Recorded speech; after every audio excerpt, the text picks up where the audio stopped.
to know the artist behind the epic melodies, songs, and beats. Celebrating the best new music from around the world. This is the A State of Trance podcast. Hey, what's up? My name is Ruben Ronde, and this is a new A State of Trance podcast with in the studio today. For the second time, actually, Ciaran McAuley. Thanks for having me. How are you doing? I'm doing really well, thank you. Yeah, you just finished your guest mix in the club. How did you experience it? It was great. It's great. It's always a bit strange dancing. I'm singing to myself, but yeah, it's such a cool vibe in there, mate. I love it. The funny thing, I have to explain it a little bit, I guess. It's in general, if you're a DJ, it's way more scary to play in front of no one. Yeah. than stand in front of 2,000 people. Yeah.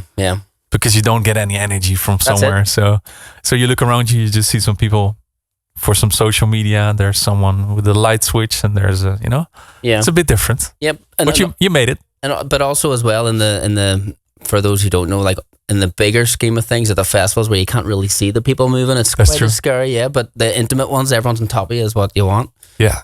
Yeah, hanging over your shoulders. Yeah, that's the nice one.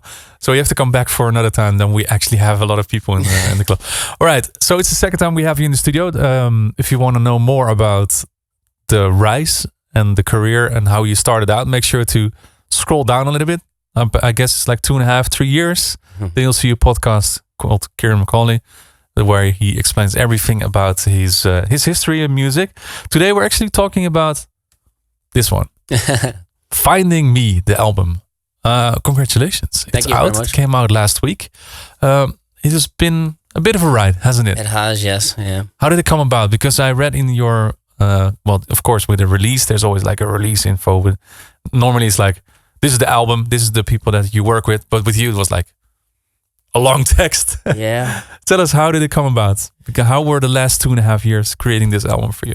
So it came to a point where, right, we need a new album, or I would like to put out a new album. And it's like, where do you go? Because the whole industry now is all over the place. At the minute, maybe it is going more back towards trance. But at the time when I started this album, it was like, do people want the uplift in trance? And TikTok was really blowing up for a lot of guys back home. And I thought, right, let's do TikTok. Let's try the commercial Euro trance. And I started doing that. Things were going all right, but I just wasn't feeling it whatsoever. I felt so lost, and I felt I wasn't happy where I was myself, and I kept going with it, trying to push that sort of direction to hopefully things would take off. And then I just opened up the trance folder again. I started going back into the trance route and started looking for myself, so to speak. Started getting outdoors more and back into the training and the mental toughness and self-discipline, and I just started loving the trance again, and just stepped well away from the TikTok stuff again, and just really found myself, so to speak. So after Permission to Exhale, you were like, okay, what am I supposed to do right now? You see other artists getting like successful hits on whatever socials, TikTok, Instagram. You're like, okay, hey, this is what I need to do as well, and you were just not feeling it. Yeah, not at all. And you see like a lot of stuff coming from TikTok and stuff that seems very basic, and you're like, this is schoolboy stuff that's making artists and careers blow up, and you're like, this is stuff you were doing when you started. Yeah. And I was like, I could do that with my eyes closed. Let's do it. And I didn't enjoy it whatsoever. No. So let's get to the next point. You didn't like it. You were going. You said you were opening your folder again with trance tracks or whatever you were working on in the past. Was there a certain track that also ended up on the album that triggered that emotion again, that you were like, hey, this is the one, I'm going back full blown into what I was doing before? There was a track on it actually, and I titled after Amy, Finding You. It was just shout out to Amy in the studio here. My partner Amy.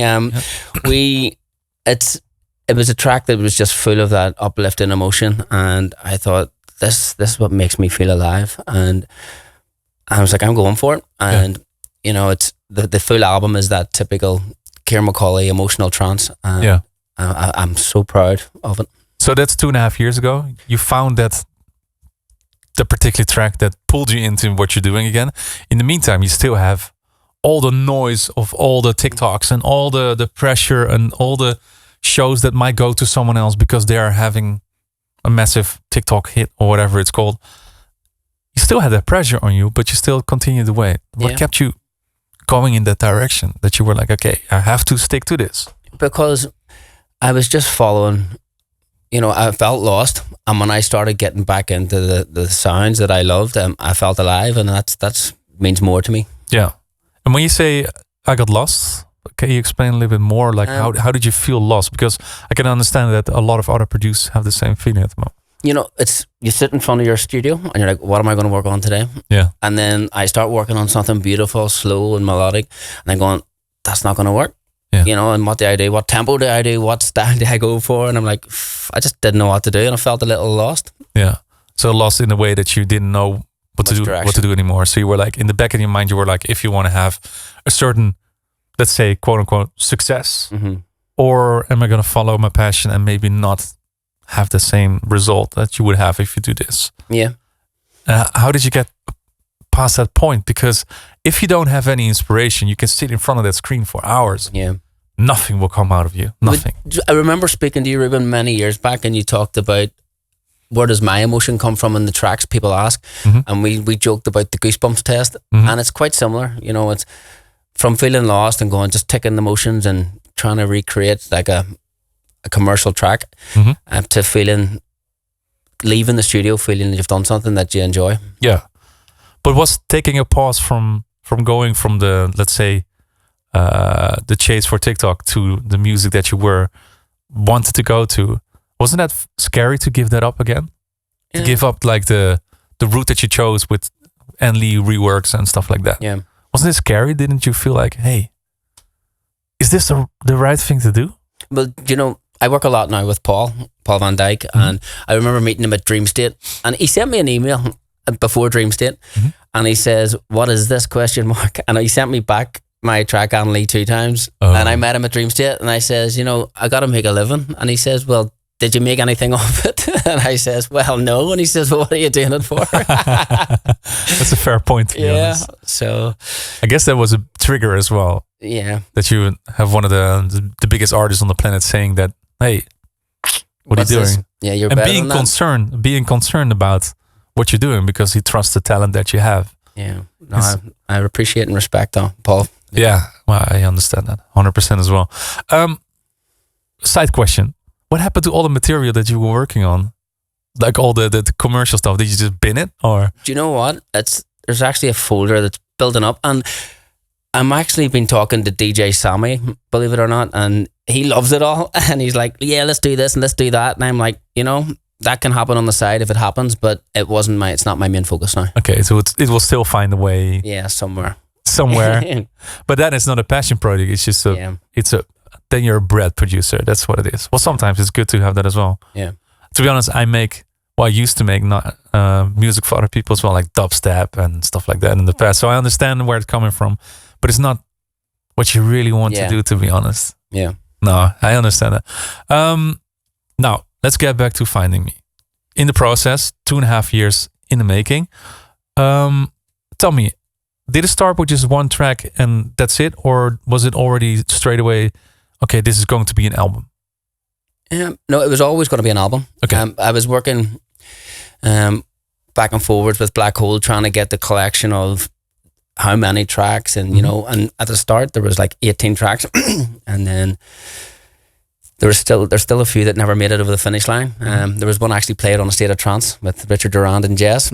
Okay. And Jess wanted the vocals still worked on a little bit and this and that. So there was a lot of tracks which was in this folder. So it was always going to be an album. Yeah. But when you start, you don't have a full album. No. So how does the process go? Because some people are like, hey, I produced so much tunes. It's basically an album, and then release an album. But for you, it's the other way around. You were like, hey, I'm going to make an album. I have one track finished, or I have certain setups, or how does it go? How does the process go? Well, exactly that. It's the same, or I have a lot of tracks, and it's a case of me putting the strongest forward, should I speak. Mm-hmm. There's a lot of tracks that never made the cut, and Black Hole really liked them. And there's tracks, and going back to that sort of losing my sound and the direction of the album, there was some tracks now that I thought, too trancey. I'm not putting that on there. That's not what they want. And I'm listening to them now going, that's amazing. I was like, and now I'm going to release them as singles because I thought at the time that's typical trance. They don't want that. Yeah. Now I'm listening to them, and they're going to go out on. So created as album tracks, and now they're singles. Yeah. Was the title "Finding Me"? Was it started? What did you already decide it in the beginning, or was it something that you decided in the end when it was done? No, the title, it was going to be called Connected, to be honest. And I remember speaking with Ferry, and at the time when he was putting out his album Connect or something, it was quite similar, and I was like, right, okay, I can't go with this. And so I was just doing the new album with Black Hole, and again at the time I just felt so sort of lost, and Finding Me was actually a line in a track that I had remixed of a Dean Lewis track, which was huge for me on TikTok. And that song, every time I played it, Finding Me was a line in the song that just kept giving me goosebumps, and I was like, this is it. That was like speaking to me. So yeah. Yeah, I have to point that out because there's I don't know if the camera can, Ricardo, could you show the camera here? There's in the booklet, which is a beautiful booklet with a lot of really nice pictures of yourself as well. And in the center it says, "To be found, one must be lost." Is that the mantra of the album? Yeah. It's crazy because, you know, all these signs, you know, whenever you're in a clear headspace, things like just hit you, and there were so many signs. And I remember just reading these things about lost property in the airport and stuff, and I was like, to be lost, one must be found. There's like all these things about being found was just highlighted. Was always like there. Yeah. finding, lost, finding. Yeah. And then you start working with Sarah Taylor. Funny, yeah, because Zara's done a lot of tours with me recently, and we're working on so much more music. But I've done a remix of Lost for my live shows with Zara, and it's just funny because now she did Finding Me as the title of the album. And she made a track called Found as well. Yeah, she did Lost, Found, and Finding Me, and it's just, Zara's brilliant, and she's very talented. So it's ironic or crazy. Yeah, let's talk about singers and collaborators. So you start with a blank canvas 2.5 years ago. You have maybe one or two or tracks that you're like, okay, this is going to be looking like an album. How do you decide who to work with? Because you work with so many artists, some known, some lesser known. How does it work? Like, how do you decide who do you want to work with on certain tracks? Well, a lot of it's rapport and friendships along the way. Yeah, and there's a lot of big singers that were on the album, and it was just back and forwards, taking their time, dragging their heels, and we ended up with other singers on there, which have turned out to be amazing. So it was a trial and error a lot. Yeah, but still, you have to make a list of artists that you want to work with. Did you make a list like, okay, this is who I want to have, and this is how it turned out? Or did you get to work with everybody that you wanted to work with? No, I didn't, but there was a lot on there. You know, for example, there's Fairy Tale on there. Yeah. And that was a trance track that I thought, right, this has his sort of cool vibe to it. You know, let's do this one together. And Aerosonic, I was going for that slower progressive vibe, and I just knew it had his vibe on it, and he fell in love with that track. So there was just, you know, like for example, the Paul Van Dyk track, you know, it started off as a 138 uplifting track, and when Paul came on board, he's going more techno driven now, so it's got a twist of both. So the track, the album sort of, it's what would I say? It's sort of, it was a work in progress. Yeah. It was under construction as we went. Yeah. And it turned out the way it did. So I'm so proud of it, Ruben. I really am. I can totally understand it because it's a nice piece of work, I would say. From a label perspective, but also maybe from an artist perspective, is a like when you set up a collaboration, do you also have in mind like this is gonna sound like very corporate? Do you have in mind also like if I work with this person, the release radar might kick off as well, and you have like a certain fan base who would come in and listen to this music as well, besides the music that I'm working with? Was it not only how do you say it, emotional choice of working with a certain artist, but also like a strategic choice? Of course. But like I said previous, there was a lot of artists on there that were meant to be the album track. Some of the biggest singers that were meant to be on there, and we will work down the line. But of course, we wanted the biggest for the album. And of course, Paul Van Dyk being on there was going to be a big puller for us, and it was the album featured track. So there was a strategy to it, But again, there are a lot of artists that I work with anyway, and it's worked out well. And it became like a friendship work as well. Of course, yeah. I still want to see a little bit more like about because once again I read the release info about the album and that you were really much involved with writing the lyrics and setting the tone for records, right? It was not like, hey, here's my demo, just put your line on it and whatever, because that happens a lot as well. Yeah. Right. Well, the Finding Me with Zara Taylor, it was that track was originally an instrumental. It was going to be like a piano piece for the opening of the album. And I thought, can we get like a hook on here? It's about finding yourself and coming back to the music, bringing you back. So that was where that came from, with Zara writing the lyrics for the album sort of story. And is there any particular track on the album that really pushed your creativity in a way that you didn't really expected it? That you, let's say you write a demo, right? I have to explain it to people that are not into music production, but a demo would be like, it's a piece of music that you would make and send it to a vocalist or other producer that they will continue to work on it. Yeah. In general, you would send a piece of music, you would get something back, like someone would write on it or write some extra things on it, and then you would finish it, right? Yeah. In any of the tracks on the album, did you just turn around your whole idea? Like 100%. Yeah. And there's one that just sprung to mind as you started to talk about it was I'll Be Waiting For You. It's that track was for with Brittany Egbert. Yeah. It was for one of the biggest singers in the game, and we were back and forward. We actually have her vocal on the track, and it just wasn't going to work feasible for Black Hole and what they're asking and stuff. And Brittany loved the track. She worked with Nicholas Gunn, who was managing me at the time. And she was like, let me try this. And she came back, and that was a typical 138 trance track. And I was trying for so long, change the drums, the bass, because it just didn't sit with her vocal. And I was like, I'm going breakbeats on this, and just added a new drum groove. And it was just so simple. Just added a nice wee hit to the bass and a kick. So the drum loop straight through the whole track is quite similar. Yeah. And that was it. All I needed was a drum breakbeats groove, and it's just not me normally. That's awesome. I think it is my first breaks track. Yeah. And it sounds amazing. Worked out well. It worked out really well, yeah. I love that because, like, in general, it's a lot of people. You could have chosen the route of just putting her vocals on it and just releasing it like that, but she just triggered something that you wanted to change things around. Well, that's the thing. It's one of my friends said to me recently there about on my social media about seeing the album come together, and he's that friend I go to, and I send him every little sample. I might have just changed the percussion, and he's like, it's the same fucking track. Sorry. That's fine. And but he says it's great to see it come to the end, and it's all those yes and no's.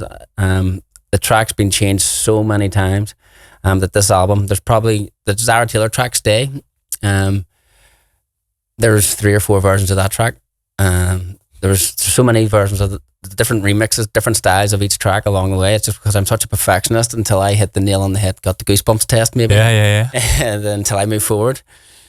So how do you decide that's the version? Is it just you, or is it also other people that are saying like, okay, this is the version? Yeah, well, Arnie at Black Hole, I have to give him a lot of respect here. He was like, yes, no, with a lot of them. And funny, we were actually discussing putting out vinyl later this year, and yesterday at Black Hole we were talking about yes, no, and it's funny to see, should we put on the original version or we should put on the 138 trance version, and he's maybe the opposite of what I was thinking, really? And that's coming from a label point of view. Yeah. So how do you deal with that feedback like that? Because he might say something that you totally don't like to hear. Well, it's corporate. Maybe he's coming from a business what's got more stats, what's going to sell more. But I'm thinking of my friends and the followers here maybe going to play the vinyl in their room, or some people might not want to have the commercial Ciaran McAuley trance track on a vinyl, or do they want the uplifting trance tracks, so I said send it in an email and we can discuss it. Send me an email, then I'll say no. I would say no to your face. I'll write it in email. Much easier. You already mentioned Zara Taylor. You worked with her on Stay and Finding Me, which is obviously The title track? Yep. And now I'm curious because was Finding Me the album title? Did you have that in mind writing the lyrics? That you were like, okay, Sarah, listen to me. We're going to work on another track, but it has to be called Finding Me. Yeah, that one came about. And funny, when Zara sent me back the demo, it was just it was like a scats everywhere. You know, it was never really, it had no storyline. Okay. And, you know, when Nicholas Gunn, who was managing me at the time, he was like, bro, what is this? You know, because he's a musician and he's writing lyrics. He's like, there's no structure to this track whatsoever. Yeah. And I was like, but I love it. You know, and I was like, just piece these together. And she sent me the track and we were lying in bed one morning and I got goosebumps thinking, this is beautiful. And it was just about music keeps on finding me when you're feeling lost. And it's the music that sort of brought you back. Yeah. And she wrote the lyrics? Yeah. So based on the input that you gave her, okay, this has to be about finding me. The album's called Finding Me. Go ahead. Yeah. No pressure. This is the title track. Yeah. Yeah. It just worked out like that. Yeah. She's amazing. She really has. She became a friend and the stuff she just sends me, just so flippant, is amazing. She's very talented. Yeah, but you worked with her in the past before. You even did performances with her live. Tell us about the chemistry that you have with Sarah. Again, this comes from a younger age. Of these are artists that I've looked up to, worked towards that sound, and now working with Roger and Zara, and Dream State last year was the first one. She came to do Finding Me live on stage. It was amazing, and then I thought, let's give the fans what they want. Is her biggest track, which is Lost, and now I've done my own version of it. And in September in Ibiza, it was so beautiful, just watching everyone getting lost in the track, you know. So you were like, this is what I want to have as well. Yeah. I want to put my own twist to it, and it worked out. It worked out really well, and we have a lot in the pipeline. Do you have the same story with other tracks on it, that you were like, okay, this is my experience, or this is the title, this is what I want you to write about? No, there wasn't. No. In general, you just gave creative freedom to anyone to just write whatever they wanted to have. Because there has to be stories behind certain tracks, because, you know, they just don't come about just like that. For example, what you just told, that Fairy Tale is such an amazing melody writer that you wanted to have him on there as well. What is the story behind Runaway that you did with Ciaran? Because, you know, that must be something nice as well, with Clara Yates as well, of course, from Australia. Well, that track started off with just, again, me and Clara back and forward with some chord progressions and pianos. And it was a track I was sort of working on for so long, and I tried so many different versions of it, and I was like, right, who's going to help me get this over the finish line? And I was like, Sean, what do you think of this track? And he's like, bro, I love this. And I left him. I hear him saying it. I left him to it, you know. And funny, the first sample I sent him, he was like, this is too much like some other classic track. I can't remember. But he was like, yeah, this is too much like another classic track. So he changed the melody completely. So thank you for the idea, but no. Yeah. Here's my spin. Yeah. So yeah, it worked out really well. Sean's another talented guy. Yeah, he's amazing. His sound designs are also off the chart. It's he's amazing. Now because, like I said, everything has a story, of course. How do you make sure that if you work with so many different artists, there's a feature almost on every single track, whether it's this lyricist or singer or other producer? How do you make sure that every track still sounds like this is Ciaran McAuley? How do you, that is still like a sound that people will know, okay, this is your sound? I think it's just something that comes naturally to me in the studio, because again, with Arnie at Black Hole yesterday, he was saying, you know, no matter what you do, Ciaran, you can hear your raw emotion in the tracks. You know, even with the Brittany one, with the breakbeats, it has that heavy snare which gives the big energy, but it still has the melody style that I went for with Permission to Exhale. So it's just within my writing, I think. Yeah, using a lot of strings and like long release and stuff and attacks. So that's like the go-to sound that people will know. Okay, this is typical Ciaran. Yeah, I think so. Yeah. I think that makes a lot of sense, to be honest. That's the typical sound that you have. Now, an album takes 2.5 years. I know how much, as a producer myself, how much you develop in your skill set, that you just become better and better. How long are you working on everything? What has been the biggest change from the start of the album to where you are right now?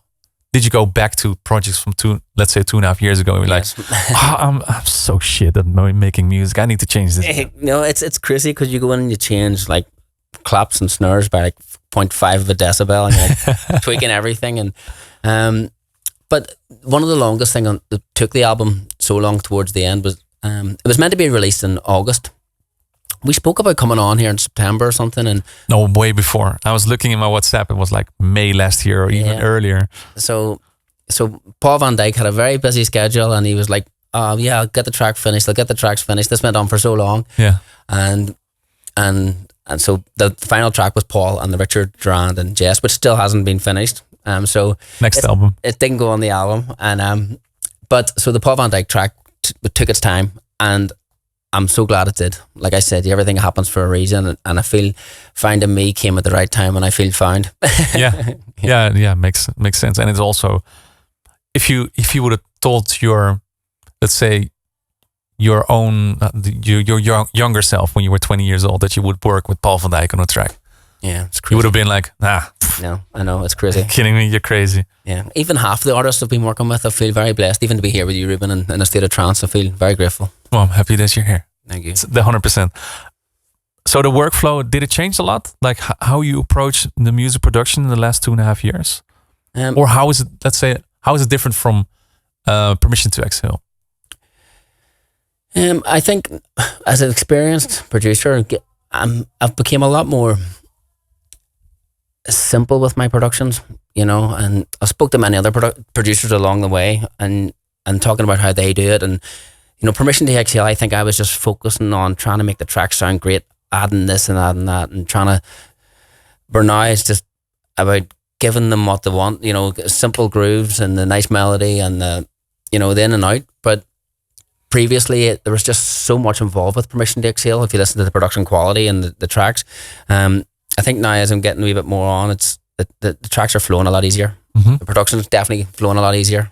Is it because you just became a better producer, or do you think that in general the polished, like the super polished music just doesn't go as much as it does right now? Yeah, I know what you mean. It's I think it's experience. Less clinical, I would say. Yeah. I think so. And also a big change, a difference that you have with Permission to Exhale was it was written in a time of lockdowns. Yeah. And this one hasn't. Did you road test a lot of these tracks in clubs and then changed it around afterwards, or? Yeah. So like I said, the album being a late release from when we first scheduled, I did a lot of the touring last year with this album. And I joked with Amy, I was like, you're probably fed up listening to this album. Even before it's out. It's like, even today in the club, I was like, you're fed up with these tracks, aren't you? Are you? Never, she says. Liar. No kidding. So a lot of the big shows I've got planned this year, I'm working on so much new cool music and I can't wait to play them. And I'm like, am I touring the album or am I playing the new music, Yeah, but for the people that are listening to it, it's new. Yeah, of course. Yeah. That's an interesting one, because on one side you've played this music for so long and people are longing to finally being able to listen to them on Spotify or to own a CD as well, and you're already fed up with the tunes and they are just getting started with it, or maybe they have such vivid memories from, let's say, Luminosity or whatever where you played them.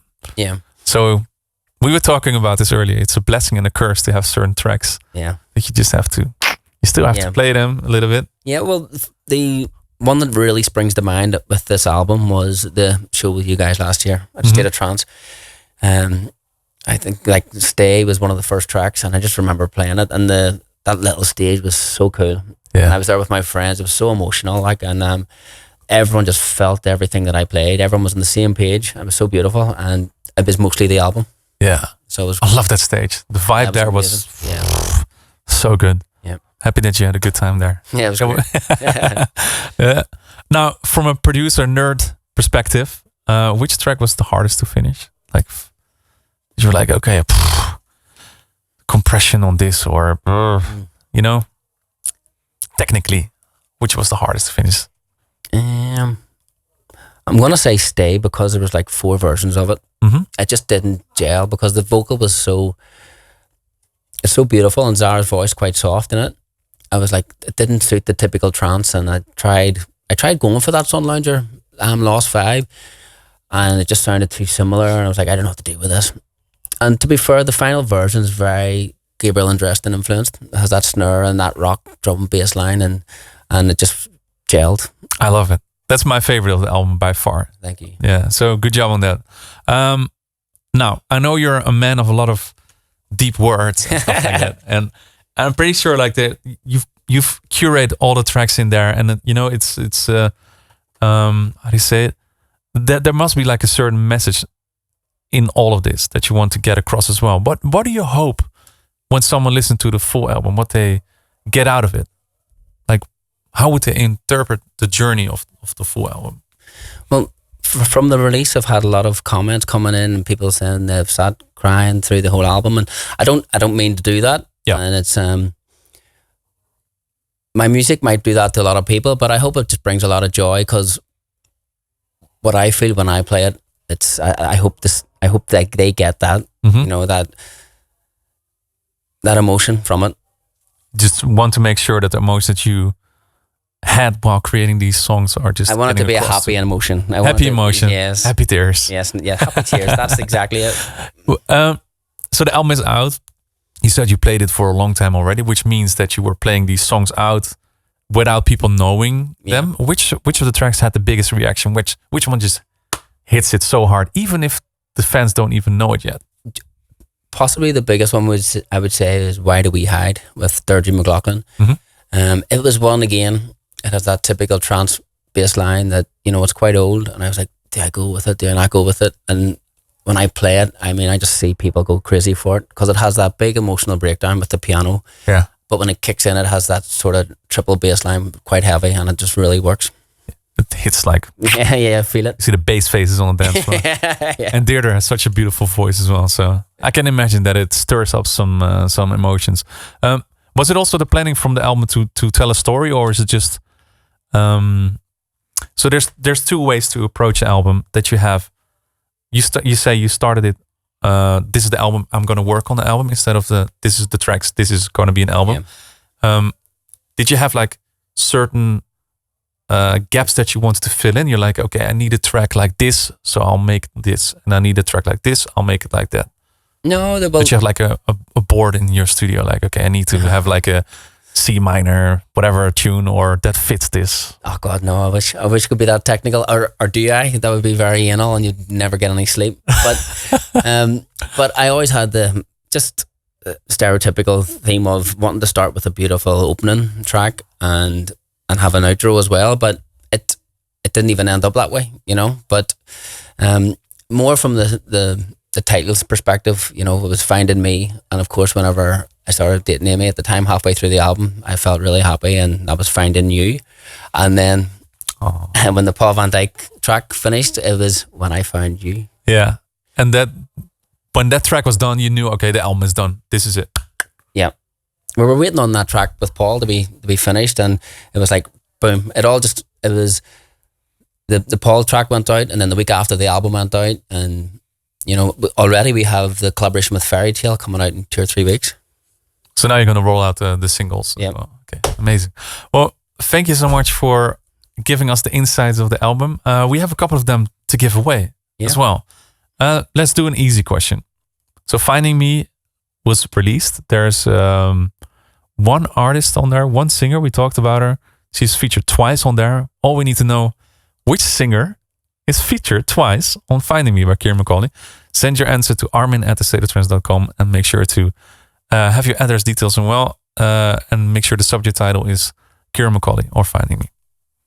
Easy one, right? Thank you for having me, Ruben. Yeah, of course. Thank you so much for coming by, and let's not wait another 3.5 years before you come back into the studio again.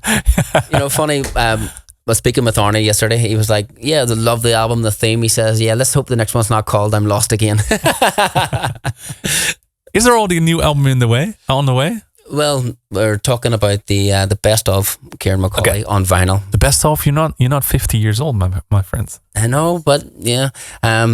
I felt very humbled yesterday when Arnie told me we couldn't do it with one vinyl. There'd have to be 2, maybe 3, because there's so many big tracks. Yeah, you need 5 finals. Best of. Yeah. Thank you so much for coming by, Ciaran. And thanks so much for tuning in to the State of Trance podcast. Next week, we're back with a new one. And then in the studio, the man that created the anthem of A State of Trance this year, together with Armin, Richard Durant. See ya. Bye-bye. Thank you for tuning in. Check all previous episodes on YouTube or your favorite podcast portal.